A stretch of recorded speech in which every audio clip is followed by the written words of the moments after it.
Hello Libra, Sun, Moon, Rising, and Venus signs. Kamusta kayo? Sana po ay nasa mabuti kayong kalagayan. Welcome back po sa Star Tarot.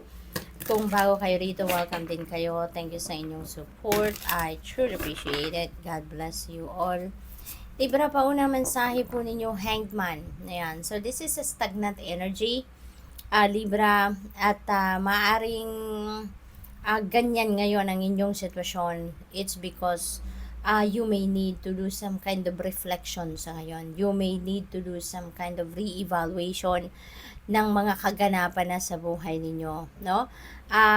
Kasi kung busy kayo, lagi kayo may pinagkakaabalahan, maaaring hindi ninyo magagawa yon. Hindi ninyo mapapansin ang mga bagay na kailangan ninyong pansinin, hindi ninyo mapag-iisipang mabuti kung ano mga susunod ninyong gagawin, anong mga diskarte, desisyon na kailangan ng ninyong gawin. Ano? So, kaya mga maybe kailangan na ninyo na magpahinga muna, no? Mag-step back muna kayo sa kung ano ang pinagkakaabalahan ninyo at magnilay-nilay, mag-re-evaluate kayo ng mag-reassess ng mga kaganapan na sa buhay ninyo so that para makapag-isip kayo, makapag-diskarte kayo ng mas mabuti, no? Para makagawa kayo ng mga mas effective na moves or mas effective na decision, no? Yung ganon. So, what else for Libra?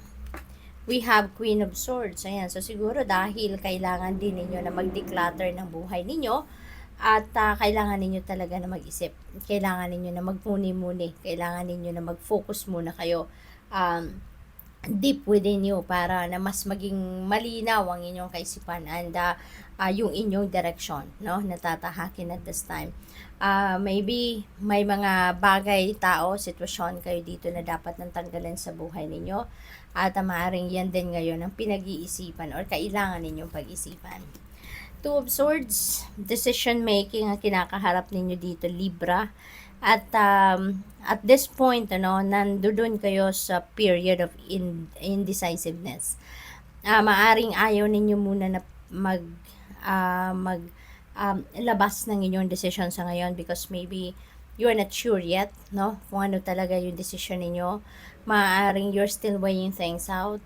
Maaring maraming pang impormasyon kayo na hawak kaya mas lalo kayo naguguluhan. So maybe you need some time para pag-isipan mabuti, no? Yung ganon. Kaya parang I don't want to make a decision right now. Parang ganon ang ganap, no? Ng iba sa inyo dito.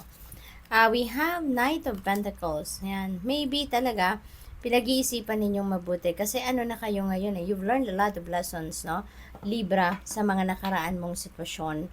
Kaya ngayon, mas ano ka na, mas wiser ka na, no? Mas smarter ka na sa ngayon at hindi na kayo yung basta-bastang nagte-take action, no?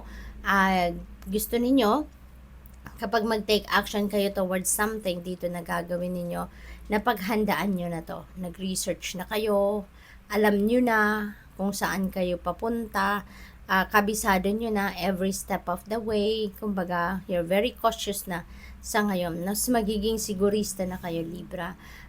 For others of you, since this is a pentacle energy, maaaring meron mga opportunities dito na paparating at yun ang kailangan ninyong pagpilian, no? Maaaring opportunities related to trabaho, related to career, or side hustle, pagkakakitaan, yung mga ganun ba, no? Tingnan natin kung ano pa ang ganap. We have enlightenment. Ayan, you're definitely getting the clarity of thought na kailangan ninyo dito, no? So, yun ang purpose ni Hanged Man. Magkaroon kayo ng enlightenment, magkaroon kayo ng new ideas, epiphanies, information, inspiration, yung gano'n. And you're definitely getting that, no? Magkakaroon ng kalinawan ng inyong isipan. This is such a beautiful energy, blessings na paparating sa inyo, Libra. Maaaring yung mga blessings na to are answered prayers, no? Kaya, thank God, ngayon pa lang yung pagpasalamat nyo na yan na mga biyayang parating sa buhay ninyo. We have flexibility. Napakaganda rin ito, no? Kung nakikita ninyo yung card. Very colorful na bamboo trees. And bamboo trees represents abundance and prosperity. Kaya pagdating sa pera, sa ngayon, maswerte kayo. Maaaring yung mga blessings na to, that is financial blessings din, Libra, na paparating, no? Dito, this represents abundance and prosperity, as I've said earlier. Kaya maaaring may mga financial opportunities and financial blessings na paparating na maghahatid sa inyo ng of prosperity and abundance of financial comfort, financial freedom. At saka inaanyayahan kayo dito na maging flexible kayo, no? Maging flexible kayo, adaptable kayo sa mga sitwasyon. Okay? Learn to adjust, no, to new situations.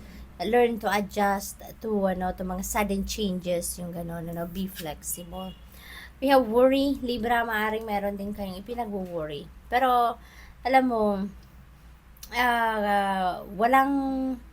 walang magandang dulot, no, ang pag-worry. Kasi let's always remember na kung ano nararamdaman natin, ano yung iniisip natin, that is what we are manifesting. That's what we are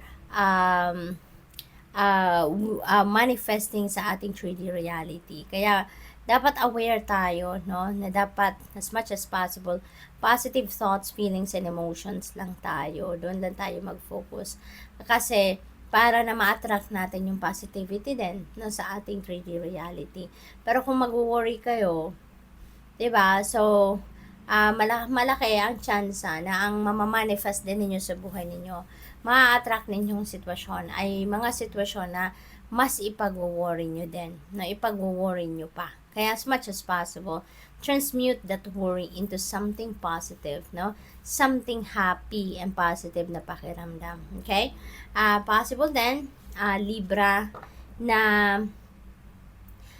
reminder ito para sa inyo na the more na mag-worry kayo, the more na mas mag-a-attract kayo ng energy na katulad nito at hindi rin ito magdudulot ng magandang sitwasyon sa buhay ninyo at makakasagabal pa yan. That will stand in between you and these blessings, between you and this abundance and prosperity na mga energy, no? What else? We have denial. Ayan. So, siguro ang iba sa inyo is in denial of something.